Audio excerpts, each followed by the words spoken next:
the first time I heard of your product is when his friend introduced it to us. Kinuwento na sa amin yung naging effects sa kanya ng product nyo. He is diabetic and he was hospitalized because he is partially blind already. May gangrene yung lower extremities niya. And na 50-50 siya sa hospital. And then, he took complete 8 capsules a day, yung initial.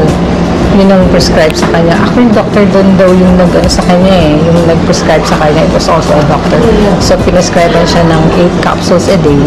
Tapos, after 3 days, nag-dry up daw yung niya, yung kanyang gangrene. So, hindi na amputate yung kanyang leg. And then, we tried the product first. Bumili siya ng leave-in, yung coffee nyo, and then yung complete. So, kasi nung may problem ako sa cyst, I have breast cyst, and then may solid nodule, multiple, and then one of those was a solid nodule na kailangan nang i-operate. Kaya ayoko magpo-opera. So, I tried it. Kasi I saw it dun sa friend niya na ganun yung drastic yung recovery talaga niya. So, I tried it for yung 1 box lang muna. 1 box is 30 capsules lang. I tried it. Yung 1 box lang na yun inubos ko. Nagpa-ultrasound ulit ako. It turned out na negative na. Hindi na makita nung doctor sa ultrasound yung nodules. Kaya noon, after that, tinuloy ko yung pag-drink ng complete. It was a vehicular accident that happened October 3 in Daanghare, Alabang, Cavite area. I was driving all alone. There was this. I had that accident, and the next thing I knew, wala na akong malay noon. I ended up here at San Juan de Dios Hospital at the intensive care unit. I didn't know what was happening. It was really painful. And then yun nga, nawalan ako ng malay. But in a way, I was in comatose. He was in the ICU for 9 days. So, wala talaga siyang memory about yung nangyari sa kanya.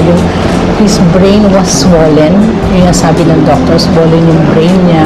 Ang sabi ng doctor, it will take 6 months daw para makarecover, to remember. Sabi ng doctor. Noon sa ICU, hindi alam nung mga doctors na pinapainom ka siya nung complete. Kasi siya nakita ko yung effect sa akin.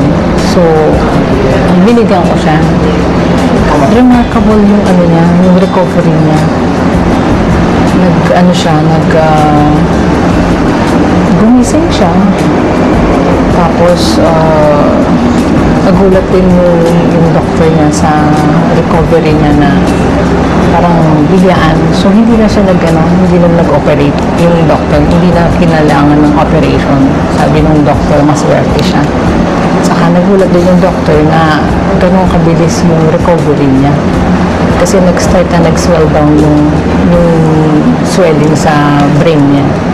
He stayed there for 2 more weeks sa hospital niya. Pero during those 2 weeks na yon, nag-improve yung memory niya. Nakilala na niya ako, alam niya yung pangalan ko, alam niya yung pangalan ng mga anak namin, pati yung mother niya, alam niya yung pangalan. It started sa mga names. They can even text. Nakatext mo siya sa hospital, nagulat kami nun. Nakakatawag siya. Dati nung hindi niya ma-recognize kung ano yung cellphone. Hindi niya alam kung ano tawag dun. Kasi I believe na kaya kahit 2 capsules So, kahit na basta regular lang, na continuous din yung intake niya nun, I believe na makaka-recover siya. Saka dati may complaints of headache. Pag medyo late na during the days, masakit yung ulo niya, masakit, saka malabo yung mata niya. Ganun. Tapos, nung C24/7 na yung tinitake niya after a month, January na yun, na-observe niya na hindi na sumasakit yung ulo niya. Tapos, medyo hindi na ganun kalabo din yung mata niya. Hindi ako na-surprise na positive yung effect niya. Alam ko na ganun yung magiging effect sa kanya. Kasi na-prove ko na sa sarili ko na nakakatulong sa kanya yun. So, kumbaga, waiting na lang. Yung time na lang will tell. Yun na lang inaantay ko yung time na dumating na makaka-recover siya, na mariregain niya yung memory niya. Ngayon, unti-unti, after nang nagtitake pa rin siya niyan, 3 times a day na, yung C24/7. Well, I'm glad na merong product na C24/7 na food supplement na that can help us, especially my husband, to recover dun sa temporary na memory loss niya. Doon ko lang nalaman na all the time, the reason why I had a very fast recovery, it was because of this product of AIM Global. And I knew for a fact, yes, okay, I should have died. That was given. I should have died. And I know the Lord gave me a second chance in life. The important thing is I'm back. I'm back with my life because of the Lord, and I have a strong life, a new life, very strong and very happy because of C24/7.